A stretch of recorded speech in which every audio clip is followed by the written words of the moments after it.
Blog Talk Radio. Are you ready to take a bite out of the competition? Are you looking for ideas to make your business better?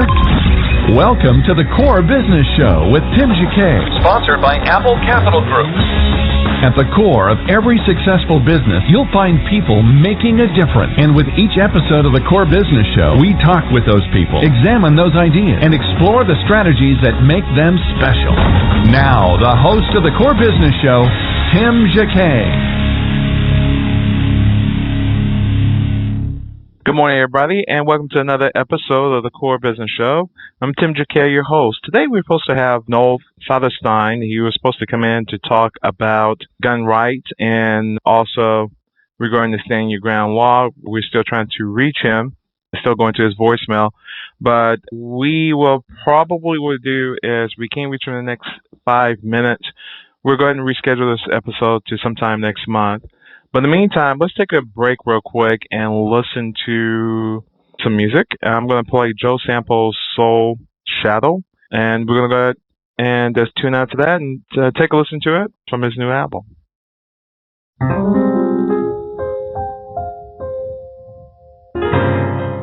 Well, everybody, welcome to the Core Business Show.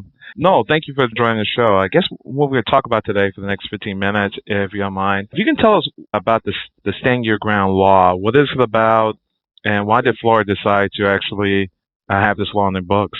Well, basically, what the Stand Your Ground law has done is it has extended the castle doctrine from outside of our citizens' home out into the streets of their place where they're supposed to or have a legal right to be. Now, what I mean by that is most states, at one time, many states, and Florida amongst them, we had what we would call, our self-defense laws, and, it's reasonable, and society, I think, approves of the fact that everybody has the right to defend themselves and shouldn't be held, criminal liable or accountable if they're acting in self-defense. But before you could utilize self-defense, you had to exhaust all of your avenues of retreat, or it had to be apparent to you that if you were to use, deadly force in self-defense, obviously, if somebody's trying to punch and you try to punch them back or swat them away, you don't have to look and make sure you can get away. But if you're going to use deadly force, obviously, society, or at least many states at one time, put a higher standard. Before you use that deadly force in defense of yourself, you got to make sure that reduce it down to that being the only option.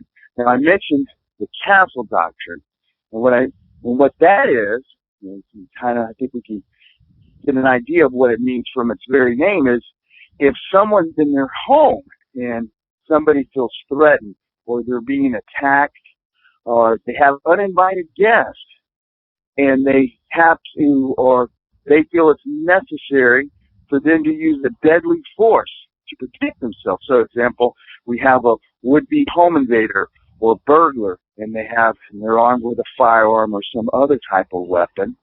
Instead of having to run out the back door, the castle doctrine would permit them to use deadly force to protect their home. And they didn't have to make sure that they exhausted all possible avenues of retreat before using deadly force.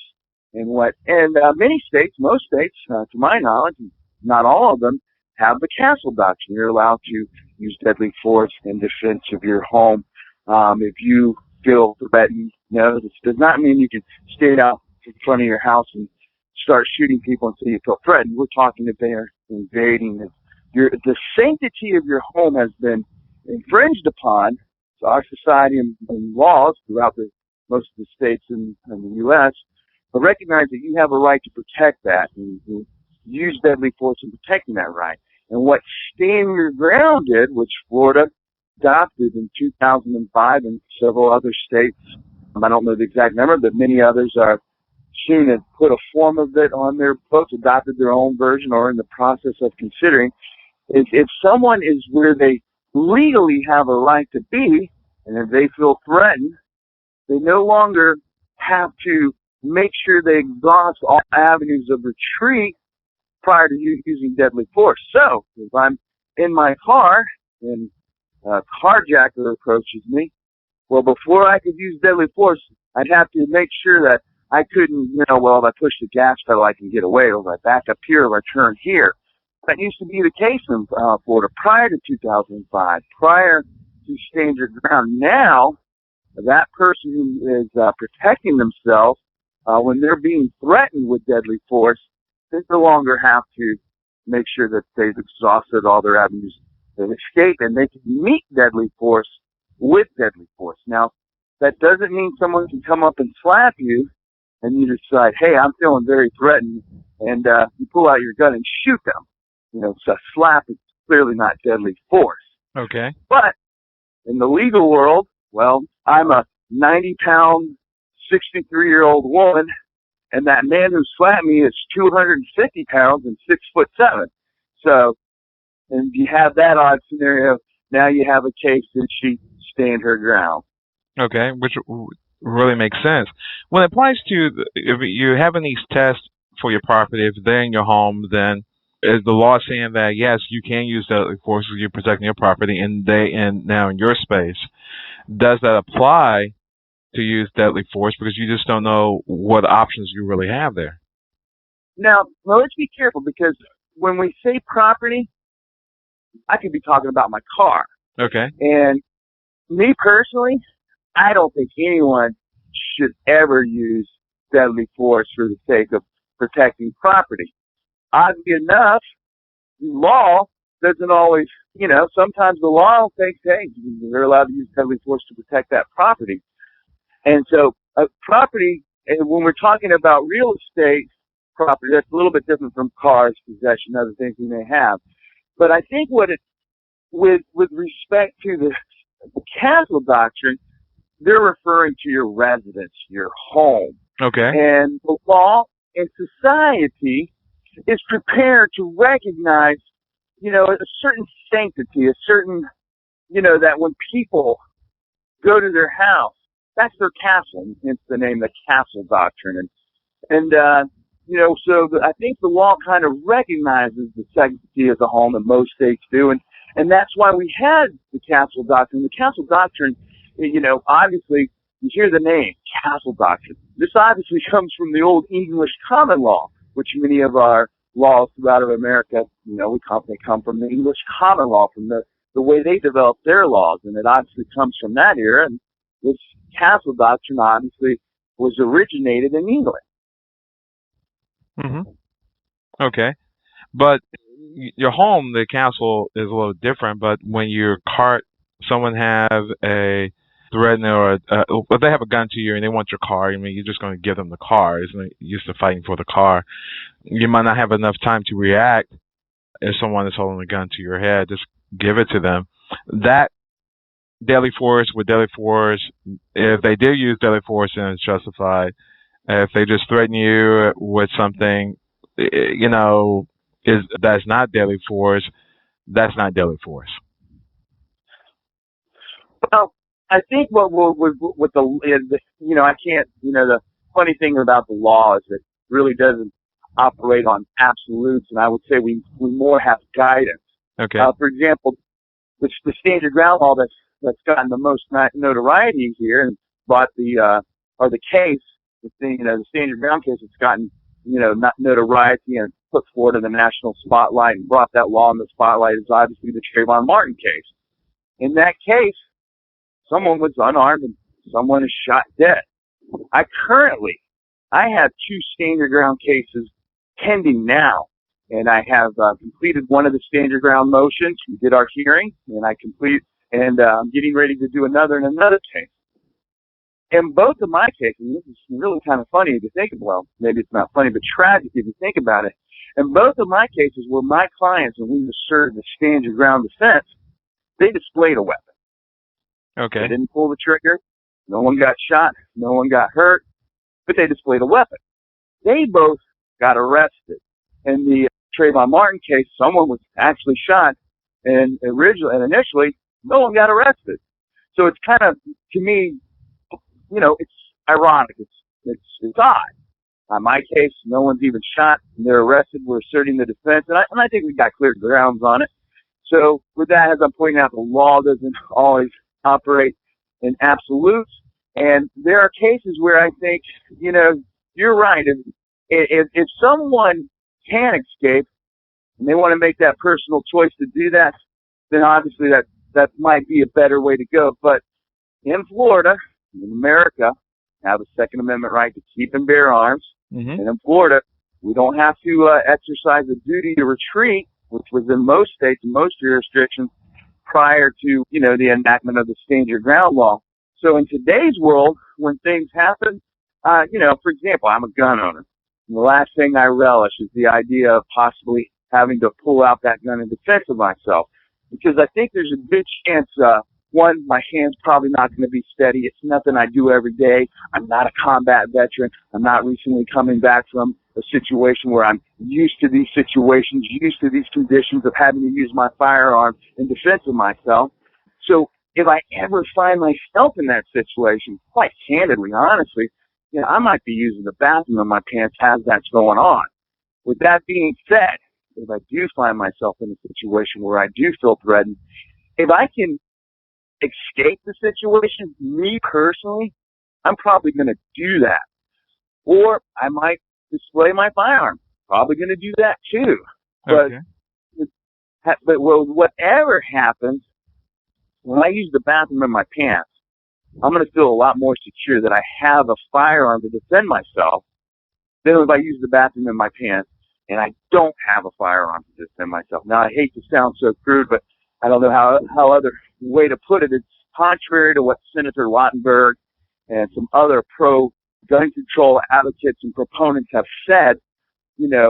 I don't think most gun owners relish the idea of finding themselves in a self-defensive situation where they have to use their gun. I don't define my manhood by my exercise of my Second Amendment right. I just don't do that. But I am glad and thankful that I had it, because I wasn't always a gun owner. I didn't become a gun owner until I was a victim of a crime. Somebody tried to break into my residence. Yeah, of course it's going to cause somebody, I think it would cause most people distress. And they killed my dog. And, wow. My dog I was really close to that dog. I didn't have a girlfriend or a wife at the time. I had my dog. So somebody took something away from me that was very meaningful. And after that, that's when I personally started getting involved in firearms. Again, hopefully I never find myself in a situation where I'm a victim of crime. Hope it never happens. Absolutely. I have no idea of knowing that happened. But I like the idea that I do have a right to protect myself. And I'm going to, I view my firearm as insurance protection. Hey, it doesn't mean I'm going to, be able to successfully save myself or protect myself, but it just gives me a fighting chance that I otherwise would not have. And if I find myself in a situation where I can either protect myself because I'm outside of my home, because, if somebody's entering my home and that shouldn't be entering, I'm probably going to be blasting and not running. Absolutely. But if I find myself out in the public, I don't know. If I can escape at that moment of time, hey, I'm just going to go. It's not worth it. If somebody puts a gun to my head and I hand them my wallet and they start running, as much as I'd want to whip out my gun and shoot them in the back, I'm probably going to think, let that go. Money's replaceable. They can get that guy later.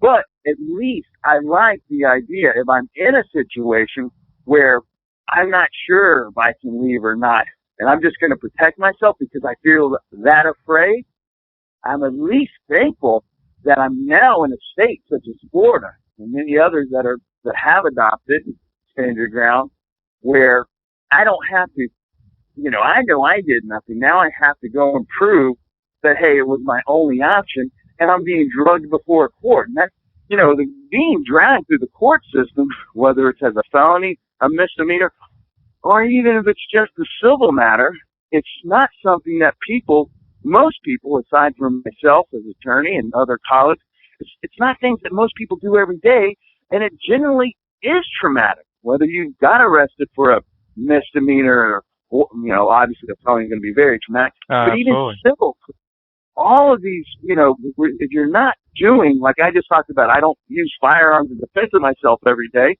So, of course, if I'm brought in that situation, I'm sure the people that are in those situations are under stress. but they're under greater stress and they're like me. They're not doing that every day. And the same thing is going to happen to a person who just thought, hey, look, I was just trying to defend myself. Now I got to prove to these people that was my only option. That is what I think the whole purpose of the stand your ground law was, to kind of assist people who were lawfully defending themselves. Now I know, and I agree with the gun control advocates, that our world would be a much better place if guns didn't exist. If no one had guns. They're correct. But that's not the world we live in. And I feel fortunate that I'm even in a country such as America, which permits me to arm myself. When we look at Mexico, their citizens aren't allowed to have firearms, and I guess the drug cartels just, that law doesn't apply to them, so they just don't care. Yeah, they probably don't care. Well, yeah. One question real quick. When you're talking about the two cases that you had, you said they both were taken to jail because both had firearms? Okay. Yeah, one wasn't even on the scene. One was not even on the scene. The police arrest them later. In one situation, my client, he got in an altercation with somebody over a gas pump. And, this guy took his pump, or he took a pump. They were fighting over the pump. So he went to a different pump. And this person kept going, arguing with him. In fact, this person, 6'7", 350 pounds. Not lying. I got it on depositional testimony. Deposition mean I got to question him under oath. Sure. And apparently my client had a red bag in which he had his weapon. He was a concealed weapons permit holder. The guy keeps coming up to him. He places his bag on the dashboard of his truck. The guy starts, continuing the conversation. And hey, look, my client exchanged words too. He was trying to back to a pump. This guy was pulling forward, so he relented, thinking this guy was going to leave. The guy just took and occupied, so he goes to the other side. This person keeps confronting him, and my client, just tells the guy several times to get away, get away, get away. And then the guy says, "Oh, you got a gun." My client, get away, get away. Didn't even pull out his gun. Didn't even point it at him. But, he could see that he had a firearm. He had it in a red bag, little red bag. The zipper was open. So the guy backs off. My client leaves. Well, then this guy calls the cops. Okay, and of course, what did they arrest him on?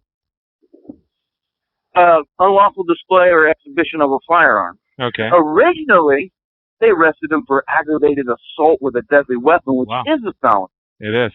But as the facts came out, this person alleged that my client was waving a firearm in broad daylight in a busy gas station right next to a high school at about 1 o'clock in the afternoon. It's a well-traveled area, which my client obviously did not do and asserted that he didn't do, and they originally charged him with aggravated assault. But I think part of the reason the state dropped it just seemed kind of odd that there were no 911 calls. There was no 911. Well, there actually was one 911 call. That was when a parent called in 911, said he heard something about a gun, and his daughter attended the local high school. And they said no, and they took care of it. That there was an incident at the gas station was adjacent, but still there was no one calling 911 saying, "I see a man with a firearm waving around." And I think that's something most people would notice, because it's nothing we see every day, and I think it's something that we'll report. So we have about 3 more minutes real quick. A couple things real quick. I didn't mean to interrupt you, but you got to have a license to carry a firearm, correct, in Florida? No, you only have to have a license to carry a firearm concealed. Okay. And that just basically means hidden about your person. Anybody and everybody, you can't carry a firearm open in public. You have to have it in your car securely encased. You can do whatever you want with it in your house. You can do whatever you want with your business. I have a concealed weapons permit. Rarely should say this on air, but rarely carry it on me. Usually just keep it in the car. The whole reason I got that is so if I get stopped by a police officer, here's my license, here's my firearm. There's no question, Okay. Hey, have the firearm that way. So any last words you like to have in regards to stand your ground? Any last thoughts I have? I think it's a good law. And I also think the police don't always get it right. I think they do get it right 99% of the time. I know that as a criminal attorney, defense attorney, because a lot of my clients will plead out, negotiate deals, because they know that cops got them dead to rights. But they don't always get it right. And I think it's a good law that, if stand your ground is repealed, if people are found that they shouldn't use it, what this will tell the would-be criminal, the would-be carjacker, is the law-abiding citizen who they're about to rob, assault, they might be hampered in withdrawing their firearm because, stand your ground is no longer effective. They can make a claim of, hey, this guy shot me. I mean, I was pointing my gun at him, but I wasn't going to pull the trigger. And then he actually shot me, and now I'm crippled, and I'd like to sue him. So, again, yes, I think stand your ground is a very good law.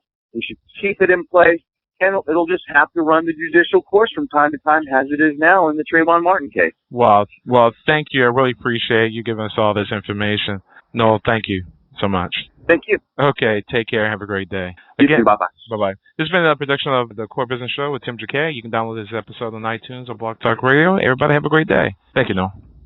Thank you for listening to the Core Business Show with Tim Jacquet. For more information about equipment financing and asset-based loans, visit our website, applecapitalgroup.com. That's applecapitalgroup.com. Or call us at 866-611-7457. We hope you'll join us for our next episode. And remember, you can always get to the core via iTunes. You'll find all our previous episodes there. And thanks again for listening to the Core Business Show with Tim Jacquet.